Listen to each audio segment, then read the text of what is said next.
What do you mean by that exactly? Because if there is an afterlife, right, if we do die and then we go to this other place that people are seeing in these near-death experiences, why do we have to do anything? Why can't we just sit around and wait for our physical meat body to stop working and then transcend?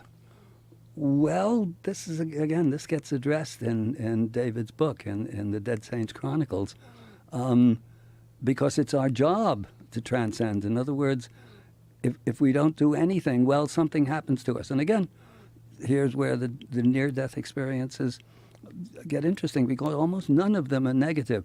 What happens to the real evil monster people that are out there in this world? I mean, does Dick Cheney go to heaven?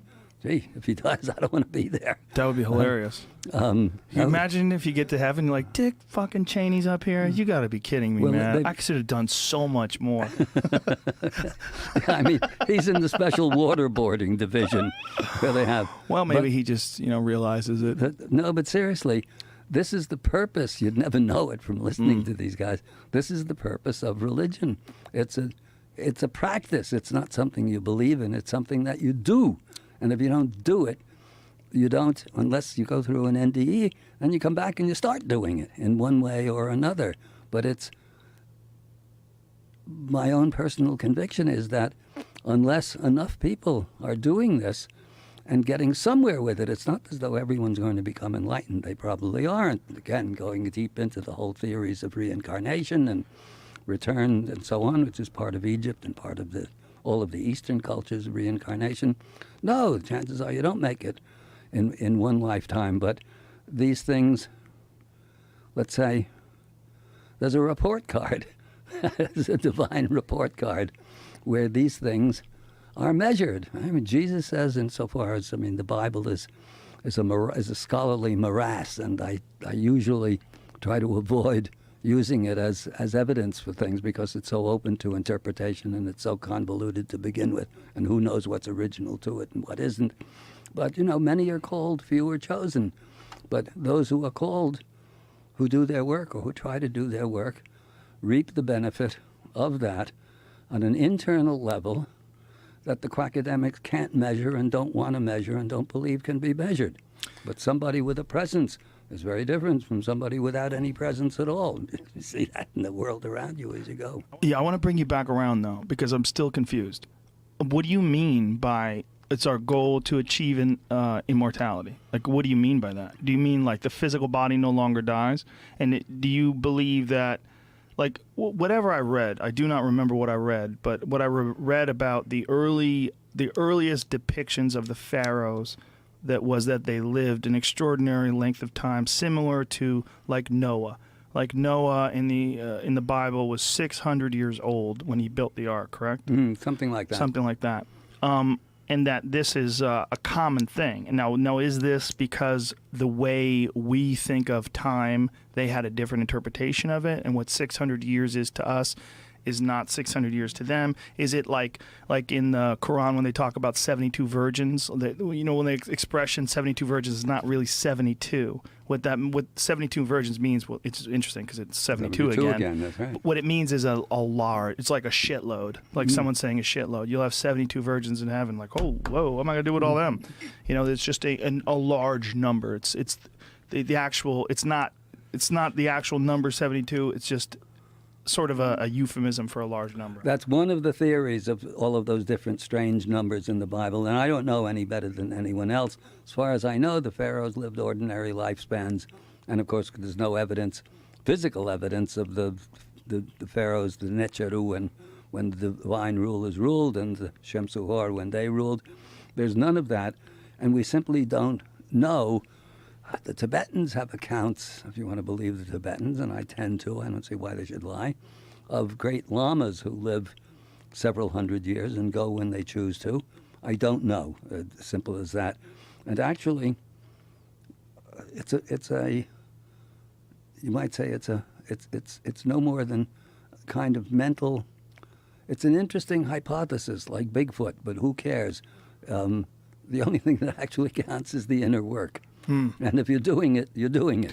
So, and if you're not doing it, and you don't measure yourself either, as soon as you're looking for results, that's already a way of not getting them. It's a very delicate and yet profound subject. And yeah, if you go to a good Zen master, this stuff is still around. There are masters. My own focus, as you probably know, or maybe you don't, is the Gurdjieff work, because when I came across Gurdjieff, an extraordinary character, he was the first person I'd ever encountered posthumously. He died in '49, and I found out about his work in the '60s. Who was as contemptuous of Western civilization as I was. The difference was that he knew how to live in it, and I didn't. And at a certain point, I figured out, particularly what you're talking about before, that my life in the trenches, good subtitle for something. I still don't understand what you mean about achieving immortality. So if you're not talking about physical immortality, you're not talking about someone living 1,000 years and plus. No, absolutely not. What are No. you talking about? You're talking about the ideas that they promote, transcending and moving on? I'm talking about a level of consciousness that transcends death, that the body dies, and that understanding is where you are. I mean, the drugs do that. You have these moments that with the body, you come back because you get out of the trip. Let's say it's an eternal trip, and the ancients talk about that all the time, even in their mythology, which is always taken as fanciful. Let's say in the pyramid texts, the script reads that when the pharaoh dies, and the pharaoh being, let's say, the embodiment of the realized and enlightened soul, when the pharaoh dies, his ba unites with his ka, his spirit unites with his essence, becomes a star, and travels with Ra across the sky in his boat of millions of years. And in fact, I've often wondered if the Egyptians actually knew what they were talking about, and the stars themselves are the realizations of enlightened souls. It's as good as any other explanation that they're simply balls of gas. How did that get there? That automatically, at some point, accidentally coalesce into galaxies and nebula and universes, and the whole thing goes on meaninglessly.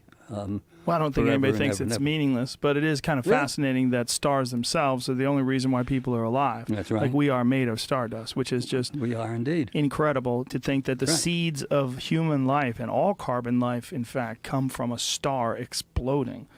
Like, wow. Yeah. Like everything that you see, like the sun is a seed for future life. That's right. That's bananas. Exactly. Yeah. Well, that you've answered your own question, as it were.